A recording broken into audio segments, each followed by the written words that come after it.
All right, let's get the latest on our top story. A VIA rail passenger train has derailed in Burlington, that's just southwest of Toronto. Police and ambulances are there.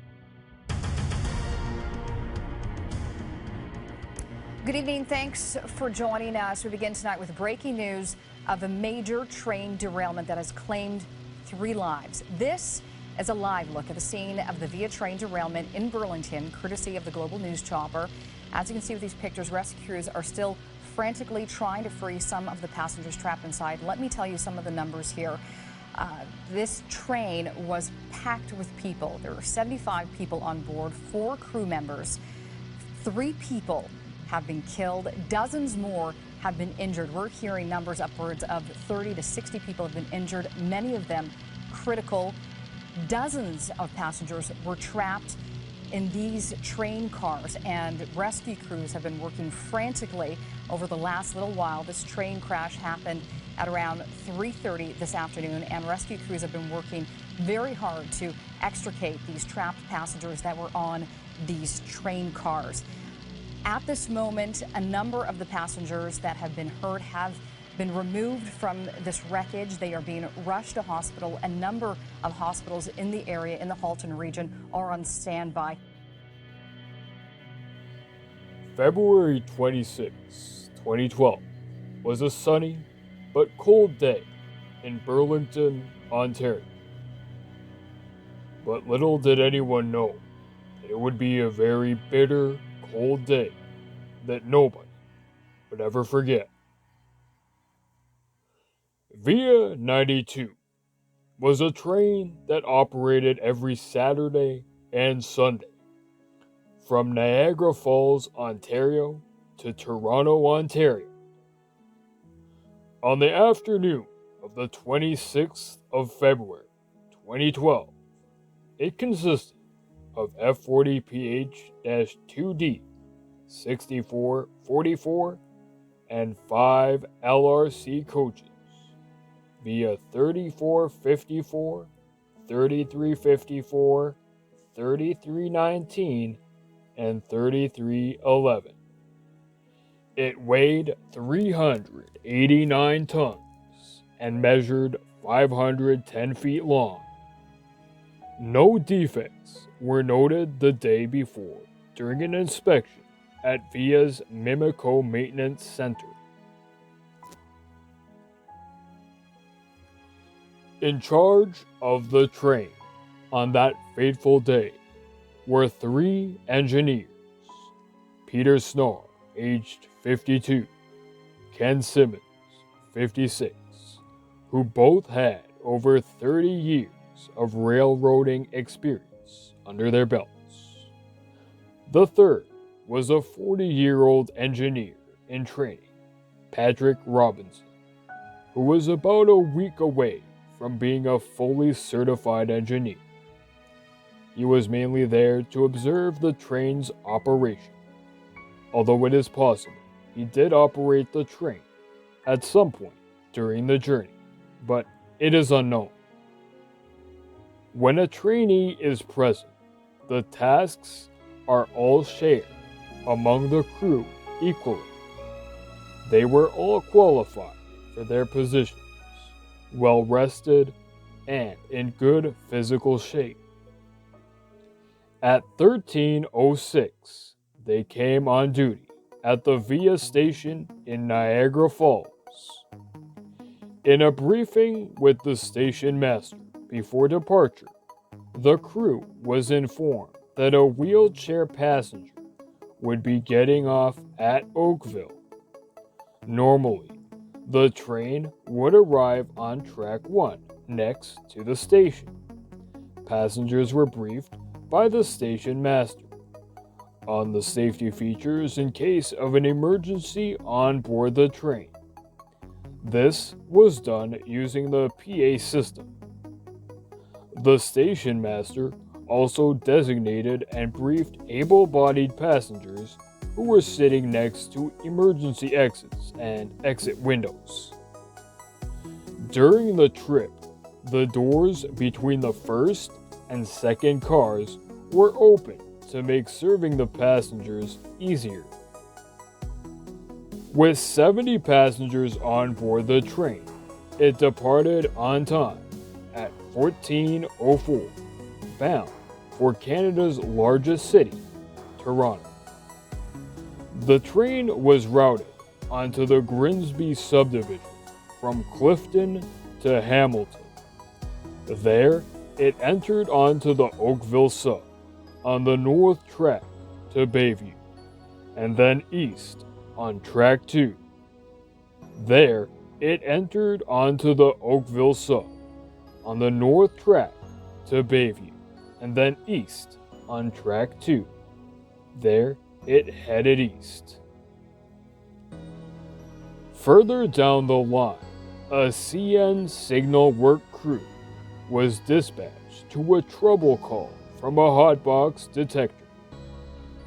They requested a TOP, or a track occupancy permit, in order to repair the hotbox issue. It was granted at 14:04, and they went to work. In order to make the loading of the handicapped passenger easier, the Oakville VIA station manager requested that VIA 92 be routed to arrive on Platform 1. When the RTC was planning the route for Train 92 east of Aldershot, it had the possibility to cancel the TOP. But it was crucial that the hotbox detector be repaired. They chose to route the train around the work crew on track 2. The controller lined the switches from track 2 to 3 through crossover number 5 at milepost 33.23. The maximum authorized speed through it was 15 miles per hour. The RTC did not advise the change in the switch position or the TOP to the VIA crew. They were not required to either. VIA 92 arrived at Aldershot Station at 15:17. This was a regular stop on its journey. 99% of the time, the train would continue on track 2, but that day, this would not be the case. At 15:23, Train 92 left the platform and continued its trip to Toronto. The signals crew watched the train barrel toward them at a high rate of speed. The horn was sounded, even though it was a designated anti-whistle zone. The work crew looked at the signals, and they acknowledged the fact that they had protection on track 2, as the signals were red, indicating stop to any oncoming trains coming on tracks 1 and 2. They couldn't see the signals facing the oncoming VIA train, but when they realized that it was not slowing down, they scrambled out of the way to a safe location north of track 1. At 15:25, VIA 92, while traveling at around 67 miles per hour, entered crossover number 5. The F40PH2D leaned northward a short time, derailed, and rolled to the south. It then slid down an embankment and slammed fiercely into a building's concrete foundation. The entirety of the locomotive's rear truck and traction motors separated from the frame. It then derailed and stopped about 1,000 feet east of the stricken locomotive. It was where the signals crew was working just minutes before. The signals crew immediately contacted the RTC and advised them of the horror scene in front of them. The RTC quickly reacted to the situation and placed all signal indications to the restricting aspect. A bold red light illuminating every single in the area. They also put in motion the emergency response protocols. At the time of the disaster, the station master was in the second coach checking tickets from the passengers who had just minutes before boarded the train in Aldershot. The station master checked the passengers visually and verbally to assess their injuries.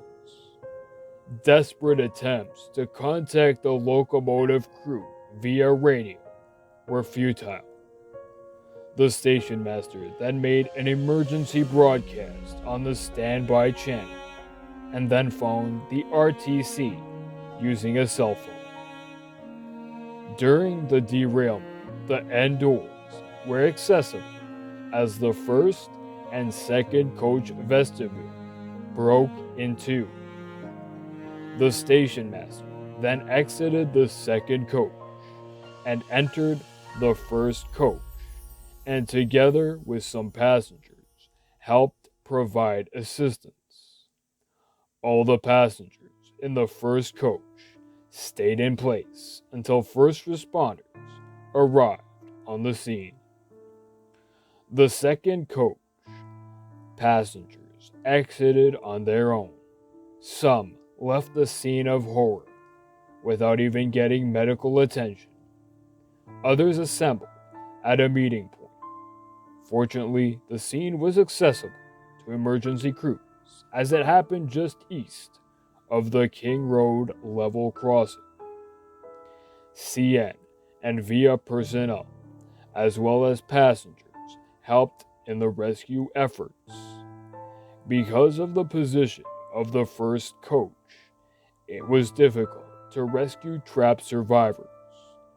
Overturned seats were a very big hassle. They made getting to the emergency exits very difficult. Around 20 passengers were evacuated using the windows, and the rest escaped through the west end door. Most of the injuries sustained by the passengers were bruises, lacerations, minor head, neck, shoulder, and back injuries. Most of these injuries were caused when passengers were ejected from their seats or struck by another person. Many objects that flew around the cabin also injured passengers. Unfortunately, the locomotive crew did not survive. Rescue workers had to cut away the roof in order to remove the corpses. The lead engineer was found in the right seat at the commands of his train. Subdivision information. The Oakville subdivision is supervised and directed by rail traffic controllers in Toronto. Approximately 49 GO trains, 28 freight trains, and 18 VIA trains use the subdivision every day. The speed limit is 95 miles per hour. However, on the day of the catastrophe, it was reduced to 80 miles per hour. In the proximity of the derailment, there are 3 tracks, tracks 1, 2, and 3. Track 1 is used mostly by freight trains going to CN's Aldershot Yard. Track 3 is used by GO, and VIA uses Track 2. The crossovers in the disaster zone were used mainly by freight trains entering and exiting Aldershot Yard. VIA trains usually cross over from Track 2 to Track 1 at Burlington West. The number 20 crossovers allow a faster rate of speed up to 25 miles per hour. The question now becomes, how does such an experienced crew end up dead in a mangled locomotive? What happened? First were the signal indications it encountered on approach to Aldershot Station. They indicated to the crew that they were to approach signal 334T2, located about a mile east of the station, at a speed of 15 miles per hour. Although they saw other signals before that were relevant to their journey, they were more focused on the station stop, not the next signal. The stop at the station likely caused the crew to forget the previous signal indication. Most significant, the 15 mile per hour speed restriction. Second was the infrequent use of the crossover. VIA trains most of the time travel on track 2, and the signals display a clear signal indicating to the crew that they can proceed at track speed. By force of habit, the crew might have seen the signal as permissive. Third, if the crew had received the message from RTC advising them of the planned route around the work crew, they may have questioned whether the signal indication was in fact a permissive signal. Anticipating the loading of the wheelchair passenger in Oakville, the crew also might have thought that they would be crossing tracks further down the line near Oakville. There, the speed over the crossovers is set to 45 miles per hour, not at Burlington. The working was not visible from the station in Aldershot. Seeing the workers on track 2 should have been an indication that something was wrong, but because the crew was so positive that the signal was clear, it would have been very difficult to change their minds. The blowing of the horn and throttle manipulation suggests that the crew was trying to warn the work crew to get out of the path of their oncoming train. They were in the wrong. They should have been traveling at 15 miles per hour, ready to cross over onto track 3. The crew may also have been focused on the position of a work truck that was parked near track 1, leading the crew to believe that the workers were under a safety watch program, a program canceled by CN in December 2011. In their minds, it was possible for the workers to be on the tracks, unless they had strayed away somehow. With only this in their minds, all thoughts of slowing down the train or of signal indications would have gone out the window. Another factor in the accident was the third crew member. This can lead to more conversation and distractions. When in CTC trackage, crew members must verbally communicate signal indications. If no action with regards to signals that are affecting the train is taken, crew members must take immediate action to stop the train, even applying the emergency brakes. This is all in order to make railroading safe. It eliminates the risk of misinterpreting a signal indication. Since 2005, 10 accounts of VIA rail trains have been reported speeding through crossovers or switches. On 2 of the occasions, the trains were speeding at 4 times the authorized track speed. In many of these incidents, crews misinterpreted or misperceived signals, and forgetting or even not recognizing that they found themselves in a zone where a speed restriction was in effect.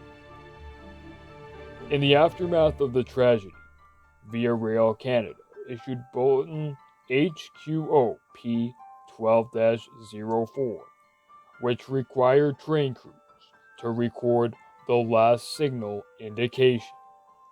The generator field switch is also to be turned off while the train is halted. Before the train departs, all the crew members inside the locomotive need to confirm what the last signal was. In addition, Via Rail supervisors had talks for a week with engineers. Slow-speed crossover locations, as well as signal awareness, was discussed. The vast majority of the engineers were aware of these things. Via's locomotive fleet is equipped for the most part with cameras facing inwards and outwards of the cab. Voice recorders are also installed. Since 2012, Via has implemented a bar-coded ticket, which allows the crew on board to have a real-time manifest. This video is dedicated to the 3 men lost that day. Peter Snar, 52, Ken Simmons, 56, Patrick Robinson, 40. May they rest in peace. Hopefully something like this never happens again. It shook me up pretty good, especially on my 14th birthday. I still remember seeing the newscasts. Thank you for watching my video.